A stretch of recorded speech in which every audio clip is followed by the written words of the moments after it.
Which brings me to number 11 and the final weird thing that my body did.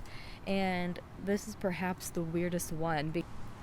Hello, Endo Warrior Goddesses. Thank you so much for joining me for another video. It's so great to see you.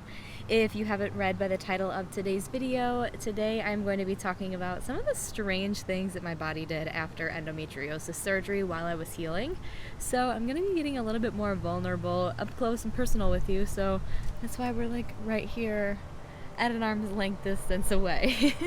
Before we get into today's video, I wanted to remind you that if you enjoy this content and you are looking for more in-depth resources for self-care related to endometriosis and other women's reproductive health concerns as far as physical, spiritual, emotional, and mental health resources go, check out the Endo Warrior Goddess community at the bohobaileystudio.com or visit the link in the description below. So I had my endometriosis surgery back in April to diagnose and remove endometriosis.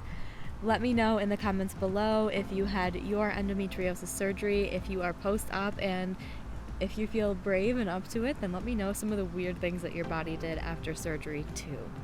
I love to hear your stories, your journey, and connect in that way. It's so beautiful to build community and support in that way. So if you haven't already, don't forget to hit the subscribe button and join the community and like this video so other Endo Warrior Goddesses can find this content. So let's get into it. I have 11 weird things that my body did after surgery. Number 1 was burping. So right after I woke up and they sat me up in the bed and put me in the recovery room, the gas bubbles were making me burp this like metallic-y air. It was very gross, and I kind of expected it but kind of didn't. Number 2 was blurry eyesight. My eyesight got very blurry from the scopolamine patch that they put on my ear to prevent nausea.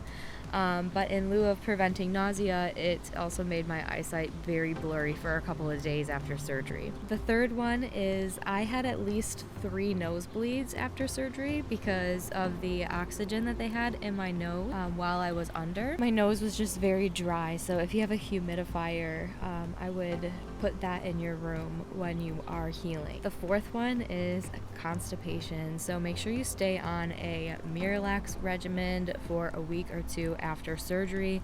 That way you can just keep everything moving and you don't hurt or strain yourself and your incision. Number 5 was emotions. So around day 7, my emotions started to go just absolutely crazy. I was so angry at absolutely everything. It almost felt like my mindset journey had set me back, and I had to do a little bit of work with that I wasn't set back on my journey because I felt that way. It's simply just a little bump in the road, and I was going to get over it and get back onto my healing journey. Number 6 was bruising. Now, I expected bruising around the incision site, which is the only place I really had bruising, but I didn't expect to have bruising for as long as I did. So I had bruising for almost 4 weeks, and my incisions were already closed up and healed into scars, and I still had bruising for a couple weeks after that, which I just wasn't expecting the bruises to last that long. Number 7 were menstrual blood clots. Now, I had a DNC done with my laparoscopy as well, so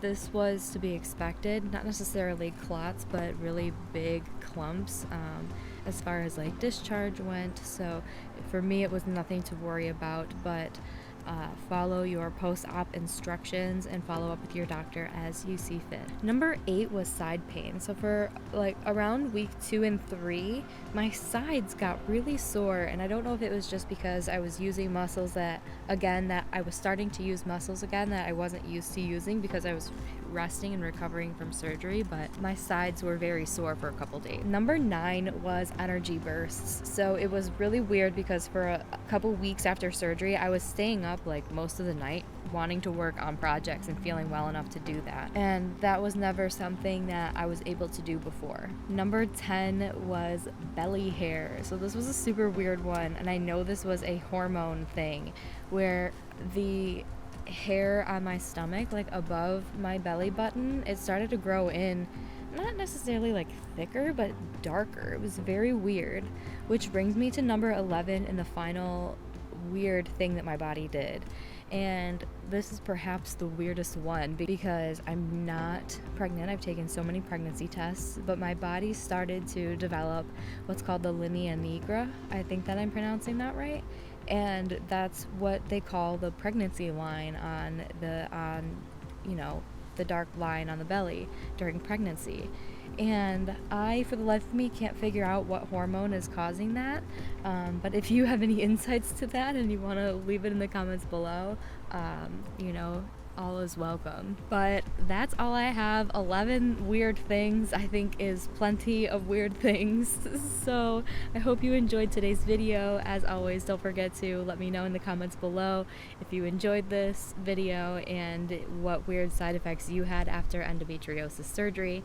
And if you want more in-depth content and videos, tips and tricks, don't forget to check out the Endo Warrior Goddess community for more self-care resources related to endometriosis. I hope that you have a fantastic day. I love you all and happy healing. Thanks for watching. Don't forget to subscribe for more videos. Join our Endo Warrior Goddess community by clicking the link in the description. And as always, I'll be back every Tuesday, Friday, and Sunday with more content.